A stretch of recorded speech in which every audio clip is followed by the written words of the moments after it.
Some people get knocked down by life and stay down. And then there are others who get hit just as hard and come back even stronger. What's the difference? It isn't luck. It's not about being smarter or tougher.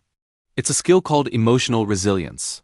Today, I'm going to show you exactly what it is, why some people seem to lack it, and most importantly, how you can start building it starting right now. Psychologists and neuroscientists all agree on this one thing. Emotional resilience is one of the single most important predictors of your mental health, your ability to handle stress, and your success when you're under pressure. By the end of this video, you will have a clear roadmap to train your mind and your nervous system to recover faster from setbacks, even during the hardest moments of your life.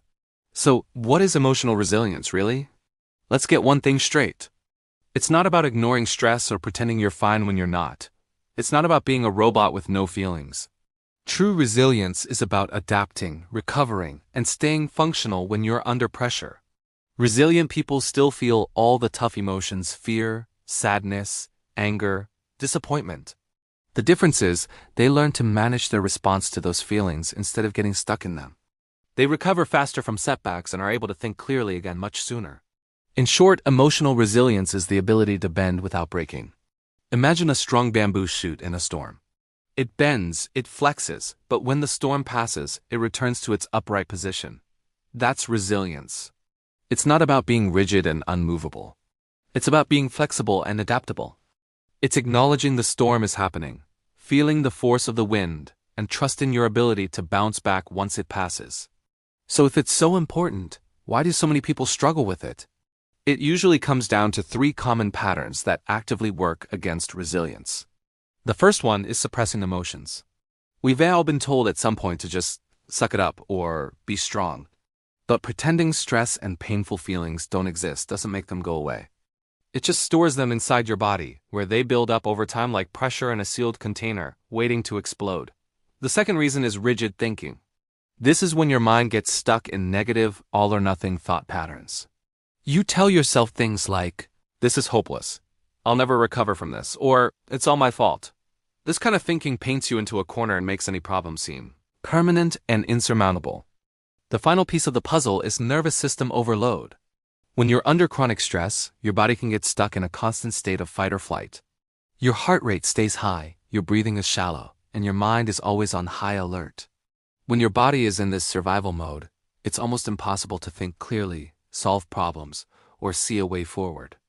And when all 3 of these things happen together, suppressed emotions, rigid thinking, and a maxed-out nervous system, even small, everyday setbacks can feel completely overwhelming. Okay, so how do we fix this? We can build our resilience by focusing on 4 key pillars. Think of these as the legs of a sturdy table. You need all of them to be strong. Pillar number 1 is emotional awareness. This is as simple as learning to name your emotions as they arise. Instead of just feeling a messy cloud of bad, you learn to say to yourself, "Okay, I feel frustrated right now," or "I'm feeling disappointed." Research shows that the simple act of labeling an emotion reduces its intensity and gives you a sense of control over it.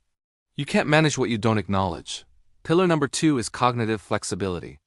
This is the antidote to that rigid, hopeless thinking we talked about. Instead of getting stuck in catastrophic thoughts, you learn to ask better questions. Questions like, what parts of this situation can I actually control? What parts are temporary? And most powerfully, what can I learn from this?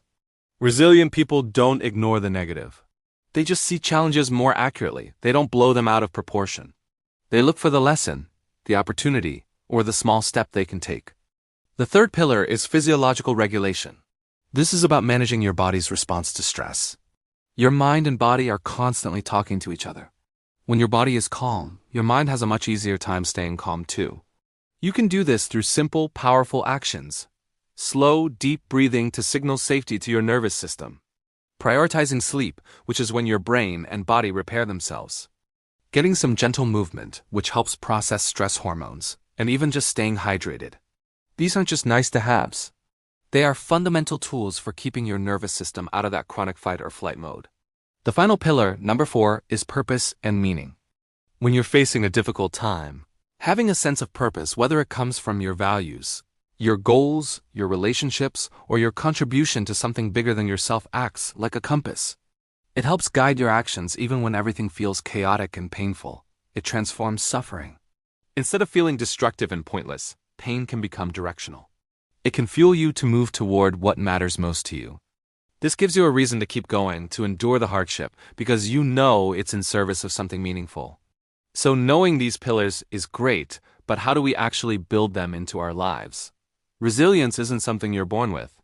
It's a skill you train like a muscle. You build it with small, consistent daily practices. So here's your training plan. First, start labeling your emotions the moment you feel them, instead of pushing them down. Just notice and name them. Second, practice reframing your challenges. When you catch yourself thinking, "This is a disaster," pause and ask, "Okay, what's a more accurate, less catastrophic way to see this?"